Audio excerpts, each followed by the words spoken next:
Hello students, மதியமாவுக்கு first பேப்பரில் first question பாவார்த்தை பார்த்துக்கிட்டு இருக்கோம். அதில் வந்து ஒரு இம்பார்ட்டண்ட் போட்டாச்சு. இது செகண்ட் இம்பார்ட்டண்ட். ஒன்று தான் கேட்குறாங்க, இருந்தாலும் 2 படிச்சுக்கோங்க ஸ்டூடெண்ட்ஸ். முடிஞ்சால் எல்லாமே படிக்கலாம். நமக்கு இப்போ டைம் இல்லாததால் இம்பார்ட்டண்ட் மட்டுமாவது படிச்சுட்டு போய் நல்ல மார்க் எடுக்கலாம். படிக்கலாமா? இப்போ வந்து அத்புத மாயா உங்கள் புக்கில், மதியம்மா புக்கில் பேஜ் நம்பர் 13 இருக்குது பாருங்கள். 13 அத்புத மாயா. இது வந்து கடவுளின் அற்புத படைப்பு, அற்புத மாயை, இறைவனின் மாயை. அதை பற்றி ஆச்சரியப்பட்டு ஒரு கவிஞர் எழுதியிருக்காரு. நிம்னலிகித் பத்யாம்ஷ் கா பாவார்த்த ஹிந்தி மே லிக்கியே. இந்த பேரா கொடுத்துருக்காங்க. கைஞ்சி நஹி ஆத்மே தேரே. அவருடைய கையில் எதுவுமே இல்லை. கைஞ்சி நஹி ஆத்மி, கைஞ்சி நஹி, கைஞ்சி நஹி ஹாத்மே தேரே. அவருடைய கையில் கைஞ்சின்னா எதுவுமே, கையில் எதுவுமே இல்லை. கட்டி பத்தியா நியாரிக. ஆனால் விதவிதமான அழகழகான இலைகளை எப்படி படைச்சார்? கையில், அவர் கையில் எதுவுமே வச்சில்ல, ஒன்றுமே இல்லை அவர் கையில். ஆனால் அந்த கையை வச்சு அவர் எப்படி படைச்சார்? ரங்கு நஹி ஆத்தோமே. ரங்குனா கலர்ஸ், வண்ணம். ரங்கு நஹி எந்த கலருமே, ஹாத்தோமே அவர் கையில் எந்த கலருமே வச்சில்ல. ரங்கு நஹி ஆத்தோமே தேரே, அவருடைய கையில் எந்த கலருமே இல்லை. ஃபூல் ரங்கே, பூக்களுக்கு விதவிதமான பூக்கள், விதவிதமான வண்ண டிஃப்ரெண்ட் கலரில். ஃபூல் ரங்கும், ரங்கே பலிஹாரி, பலிஹாரி ஹ. ஃபூல் ரங்கே பலிஹாரி ஹ. இவ்வளவு வண்ணங்களை உள்ள பூக்களை அவர் எப்படி படைச்சார் அப்படின்னு ஆச்சரியத்தோடு இந்த கவிஞர் கேட்குறாரு. இதுக்கான பாவார்த்தை பார்க்கலாமா? संदर्भ यह पद्यांश अद्भुत माया नामक कविता से लिया गया है। इस कविता में कवि भगवान की अद्भुत माया के बारे में बताते हैं.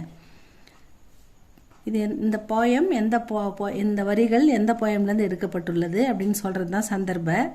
எக பத்யாம்ஷ அத்புத மாயா நாமக் பெயருடைய கவிதாசே கவிதையிலிருந்து லியாகையாக எடுக்கப்பட்டுள்ளது.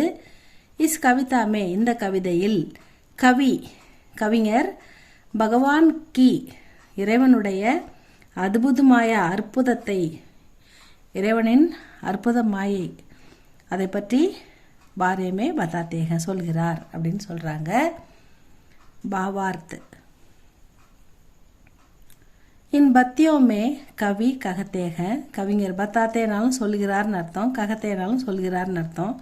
ககனானாலும் சொல்கிறது, பத்தானானாலும் சொல்லு அப்படின்னு அர்த்தம். பாவார்த்த என் பக்தியோமே இந்த பேராவில் கவி போயட் ககத்தேக சொல்கிறார். ஹே பகவான், ஓ கடவுளே, துமாரே ஹாத்மே கைஞ்சி நஹிக, உன்னுடைய கையில் எதுவுமே இல்லை.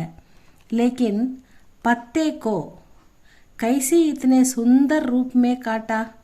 இவ்வளவு அழகழகான விதவிதமான உருவத்துடன் இலைகளை, பலவிதமான இலைகளை நீ எப்படி உன் கையில் ஒன்றுமே இல்லை படைச்சிருக்கிற? எப்படி இந்த இலைகளை இவ்வளோ அழகாக செதுக்கி படைச்சிருக்கிற? விதவிதமான அழகழகான இலைகளை, 10 இலைகள். அது மாதிரி துமாரே ஹாத்துமே கோயி ரங்கு நகிக, உன்னுடைய கையில் எந்த கலருமே இல்லை. ரங்குன்னு அது கலர்ஸ், வண்ணங்கள். உன் கையில் எந்த வண்ணமும் இல்லை, வெறும் கையை தான் வச்சிருக்கிற. फिर कैसे इन फूलों को तुम्हें इतने आकर्षक रंग दिए. உன் கையில் ஒன்றுமே இல்லை, பின்ன எப்படி? கைசே எப்படி? என் ஃபூலோங்கோ இந்த பூக்களுக்கு, தும்ஹே உன்னால், இத்தனை ஆக்கர்ஷிக் இவ்வளவு அட்ராக்டிவான, ஆக்கர்ஷிக்னா மனதை கவரக்கூடிய அட்ராக்டிவான ரங்கு வண்ணங்கள் தியே கொடுக்க முடிஞ்சுது. எப்படி இந்த கலர்லாம் நீ கொடுத்த? இவ்வளோ பூக்கள், விதவிதமான வண்ண பூக்களை எப்படி படைச்ச? உன்னுடைய அற்புதத்தை சொல்லவே முடியலப்பா அப்படின்னு இறைவனின் அற்புத மாயையை பற்றி இந்த கவிஞர் பாடுகிறார். இதுதான் வந்து அத்புத மாயா, கடவுளின் அற்புதமான மாயையை விளக்கும் பாடல். இது வந்து இதை பற்றி நீங்கள் எழுதுங்க. இவ்வளோ தான், இதுக்கு 5 மார்க் உங்களுக்கு.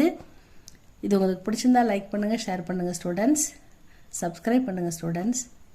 தேங்க்யூ ஃபார் வாட்சிங். கமெண்டில் சொல்லுங்கள் ஸ்டூடெண்ட்ஸ், எதுவாக இருந்தாலும். Thank you for watching.